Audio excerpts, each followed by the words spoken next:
ఈరోజు మనం మాట్లాడుకోబోయే టాపిక్ పేరు ఒవేరియన్ సిస్ట్, అంటే అండాశయంలో కంతుల గురించి మాట్లాడుకుందాం. అందరికీ నమస్కారం. నా పేరు డాక్టర్ మానస నెల్లుట్ల. నేను మైత్రిశ్రీ ఫర్టిలిటీ సెంటర్లో గైనకాలజిస్ట్గా వర్క్ చేస్తున్నాను. చాలామందికి స్కాన్లో ఒవేరియన్ సిస్ట్లను చూడంగానే చాలా భయం వేస్తుంది. డాక్టర్ దగ్గర పరిగెత్తుకుంటూ వచ్చి అదేమైనా క్యాన్సరా అని అడుగుతారు. ప్రతి కంతి క్యాన్సర్ కంతి కాదు. Every cyst is not cancerous. So how do we differentiate? మనం ఎలా తెలుసుకుంటాము? ఏంటి క్రైటీరియా, ఏంటి parameters? Okay, so simple cyst అనేవి కూడా ఉంటాయి. అసలు సిస్ట్ అంటే ఏంటి అంటే, it's a fluid field cavity. అంటే ఒక రౌండ్ స్పేస్లో ఫ్లూయిడ్ ఫిల్డ్గా ఉండి 3 సెంటీమీటర్స్ కంటే ఎక్కువ ఉంటే దాన్ని సిస్ట్ అని అంటారు. సో మనం దాంట్లో సిస్ట్లలో కూడా 2 రకాలుగా ఉంటాయి. ఒకటి బినైన్ సిస్ట్, అంటే ఎటువంటి క్యాన్సరస్ చేంజెస్ లేని సిస్ట్లు. 2 మాలిగ్నెంట్ సిస్ట్లు, అంటే క్యాన్సర్ లక్షణాలు ఉన్న సిస్ట్లు. సో ఈ బినైన్ సిస్ట్లు అనేవి జనరలీ అల్ట్రాసౌండ్లో మనం చూసినప్పుడు చాలా సింపుల్గా, చిన్నగా, వాటి మీద ఎటువంటి మార్పులు లేకుండా కొన్ని రకాలైన ఫీచర్స్ ఉంటాయి. అవి బట్టి డాక్టర్లు గుర్తుపడతారు. వాటి సైజ్ కూడా 5 సెంటీమీటర్స్ కంటే తక్కువగా ఉంటుంది. ఫాలిక్యులర్ సిస్ట్లు అంటారు. అంటే నెల నెల అండం విడుదలయ్యే టైంకి కొన్ని రకాలైన కంతులు అలా వస్తూ ఉంటాయి. ఈ లూటియల్ సిస్ట్లు అంటారు. ఇలాంటి సిస్ట్లన్నిటికీ భయపడవలసిన అవసరం లేదు. వీటిలో క్యాన్సరస్ మార్పులు అనేవి రావు.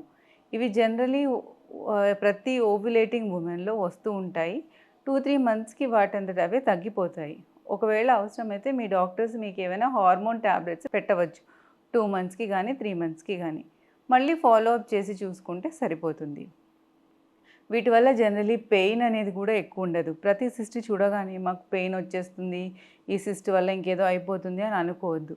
ఆ సిస్ట్ చాలా 5 సెంటీమీటర్స్ కంటే ఎక్కువ సైజు ఉన్నప్పుడే సిస్ట్ ట్విస్ట్ అయిపోయి దానివల్ల టార్షన్ అనేది వచ్చి పెయిన్ అనేది వచ్చే అవకాశం ఉంటుంది.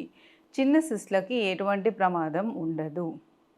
సో మీరు ఏం చేయాలి అంటే, ఒకవేళ చిన్న సిస్ట్ ఉందనుకోండి, 5 సెంటీమీటర్స్ కంటే తక్కువ cyst, just observation of the cyst for 3-6 months and wait for resolution of the cyst. ఒకవేళ 5-7 సెంటీమీటర్స్ కంటే ఎక్కువ ఉందనుకోండి, అప్పుడు దాన్ని ఆపరేట్ చేయాలా, దాన్ని అలాగే వదిలేయాలా అనేది మీ డాక్టర్తో డిస్కస్ చేసి ఫర్దర్ టెస్ట్లు చేసి చూడాలి. 7 సెంటీమీటర్స్ కంటే ఎక్కువ సిస్ట్ ఉంటే మాత్రం దాంట్లో మనం ముందు చెప్పుకున్నట్టు టార్షన్ అనే అవకాశం ఉంటుంది, మాలిగ్నెన్సీ ఉండే అవకాశం ఉంటుంది, ఇలాంటి మార్పులన్నీ వచ్చే అవకాశం ఉంటుంది. కాబట్టి generally evidence suggest that we have to operate those cysts and remove. దాన్ని కూడా ఇప్పుడు పాత పద్ధతిలాగా మొత్తం పొట్టని కోయవలసిన అవసరం లేదు. లాప్రోస్కోపీ ద్వారా చిన్న హోల్స్ చేసేసి ఆ సిస్టులని తీసేయవచ్చు. అయితే దానివల్ల ఏంటి ప్రాబ్లం అంటే, ఒక్కొక్కసారి ఈ సిస్టులు అనేవి అండాశయం మీద ప్రెస్ చేసినప్పుడు అండాల క్వాలిటీ అనేది తగ్గిపోవచ్చు, ఫర్టిలిటీ అనేది ఎఫెక్ట్ అవ్వచ్చు. ఈ సిస్టుల కోసం మనం ఆపరేషన్ చేసినప్పుడు ఓవరీ టిష్యూ అనేది డ్యామేజ్ అయ్యి అండాల క్వాలిటీ అనేది కూడా, ఒవేరియన్ రిజర్వ్ అనేది తగ్గిపోవచ్చు. ఇవి మనకి యంగ్ అండ్ ఫర్టైల్ ఉమెన్లో ఉన్న risk factors. I hope this video was useful to you. నమస్తే.